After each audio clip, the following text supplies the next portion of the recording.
Hey everybody, Ryan with Honey Acre Farms here in Southeast Tennessee. It's October, starting to get a little chilly. It's 50 degrees here this morning, and we are in the middle of feeding our bees, trying to get them up to weight for wintertime. And I thought I'd do a quick video on some different ways to feed your bees. Also, want to show you my pump that I've got for making it a little bit easier. This isn't a full list of different ways to feed. It's just the ways that I've done it in the past and am currently doing. So not a full list, just thought I'd give you an idea of some different ways to feed. Over here are a couple different feeders that I've used. This one is from Hilco. This sits on top of your box. The bees come up through the middle here. You pour your sugar water in these two reservoirs, the bees can come up, and these little grates will float on top of the sugar, so the bees can land on that and access the sugar and then take it back down into the colony. I like this, it works really good. Like everything, there's pros and cons to every type of feeder I found. The pros are they can access all the feed really quickly, get it back down into their boxes. The downside on this feeder, it doesn't have any handholds. I really like handholds, just like on Honey Supers. Whenever you feed and you pop the lid on this, all the bees are up top here and can get after you, but you know, that's not a big deal. The one, here's another one over here. This one's from Man Lake. Well, they're all stuck together like usual. Let's go over here. Got one on the ground.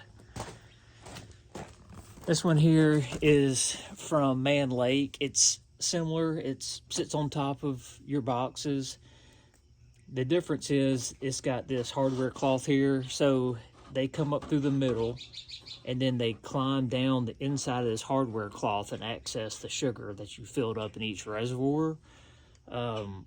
I like this one a little bit better just because whenever you pop the top, the bees aren't out here where they can get after you. They're inside this hardware cloth. So you don't really have to use any smoke or do anything else. It's just a good way to feed. The downside with these are here in the corners. There's little bitty gaps and the bees can get out through here and drown in here. So if you do get one of these feeders, it's good to put a bead of caulk around the edges on both sides so the bees can't get out of here and drown in the sugar. This is another feeder. This is in the hive feeder. I think it holds a gallon. These are really good feeders to use. They take up, depending on what size you get, they either take up a frame or two frames inside your box that you'll have to remove. To me, that is one of the downsides of these, is having to take out two potential brood frames and having to figure out where to put those while you're feeding. They do really good. The bees like them. They can take pretty much a gallon and get it out of here really, really quickly and into their boxes. So that's a pro. They've got these little plastic ladders inside that the bees can crawl down and not drown in here. I like these. Other downside is it goes inside the brood nest or inside one of your boxes.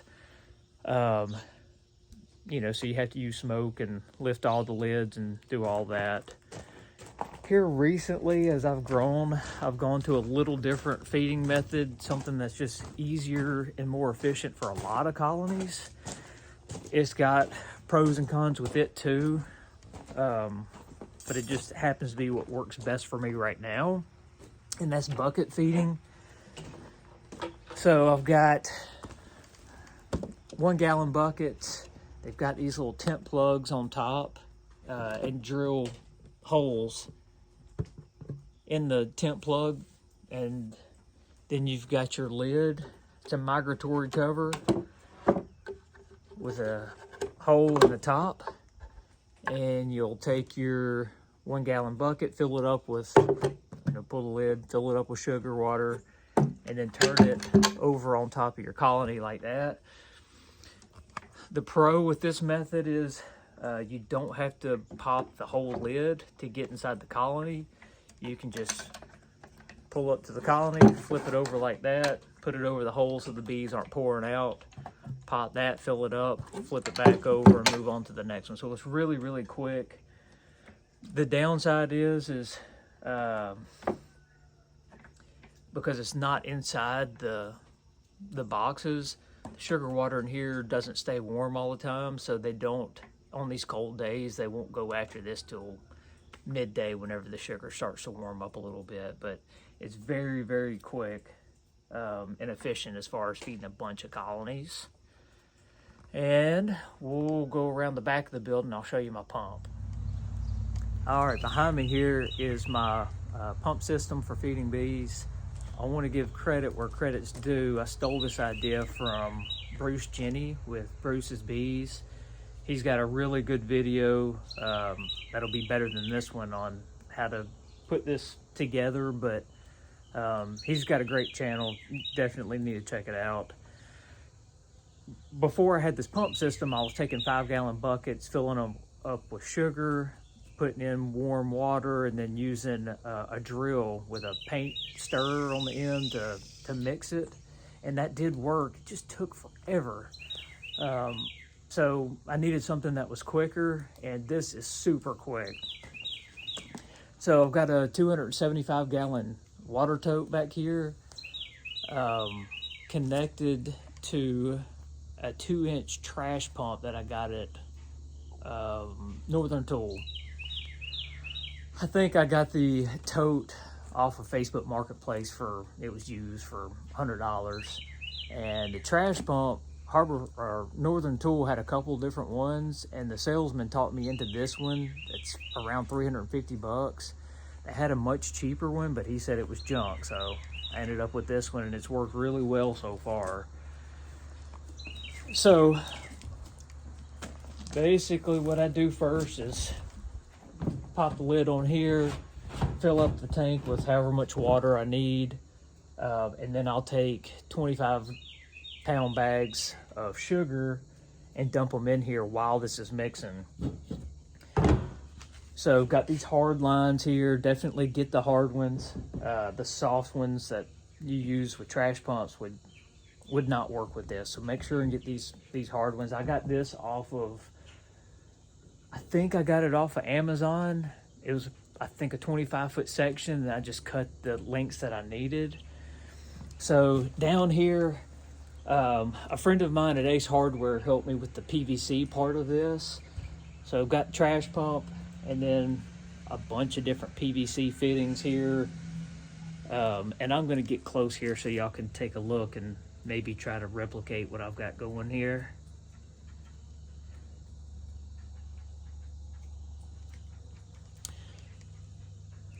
So the trash pump down here in the bottom has these quick release fittings.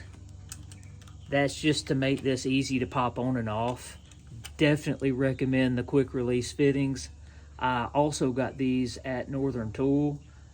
I've got them there, and then I've got them on the pump.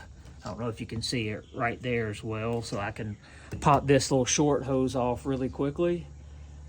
So the sugar water comes out of the tank into the pump here, and then circulates back through the hose here, and then up into the top. I cut a hole up here in the top. Before, I just had this hose going back down through this right here, but the pressure of the water was blowing the hose back out of here, which is why everything's dirty, because it all got covered in sugar water at one point. I tried weighting the hose down with bricks down in here, just drilling a hole through the end, and that actually worked.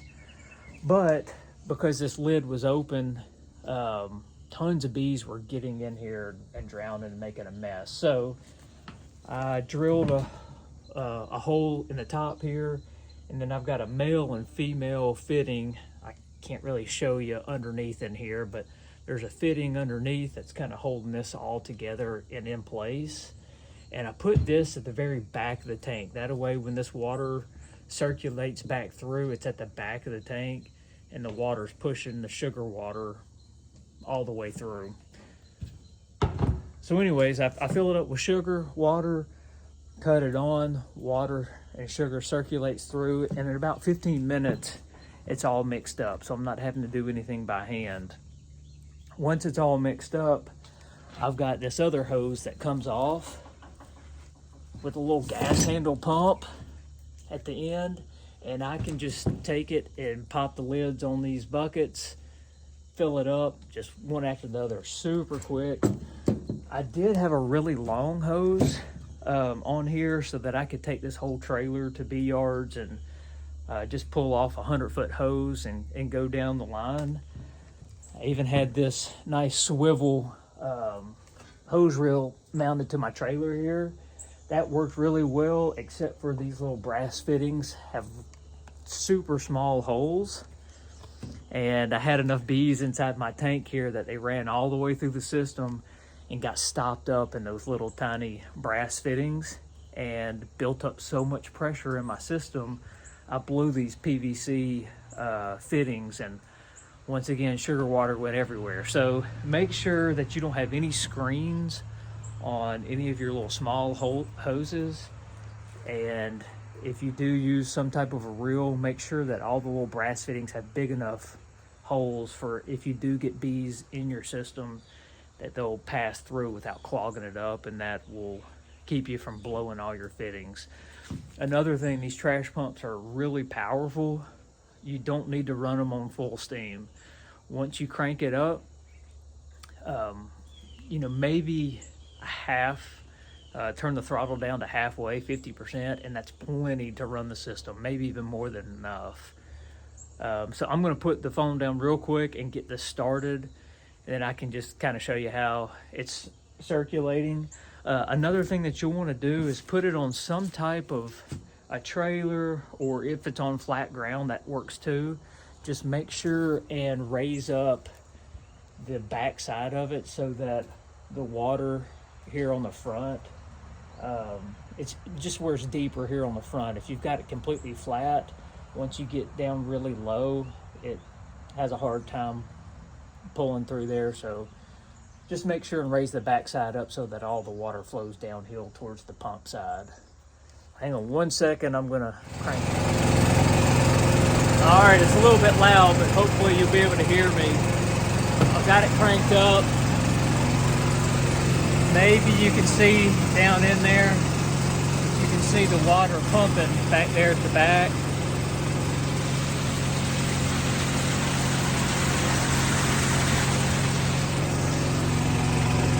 It's nice being able to close this whole system up by drilling the hole back here in the back, because the bees, they'll be all over it. If I leave that lid open for just a few minutes, there'll be a million bees here.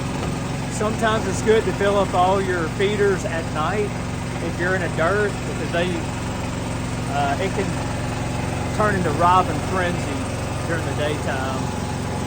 But anyways, just crank it up. Pop the lids on here. Gas handle pump.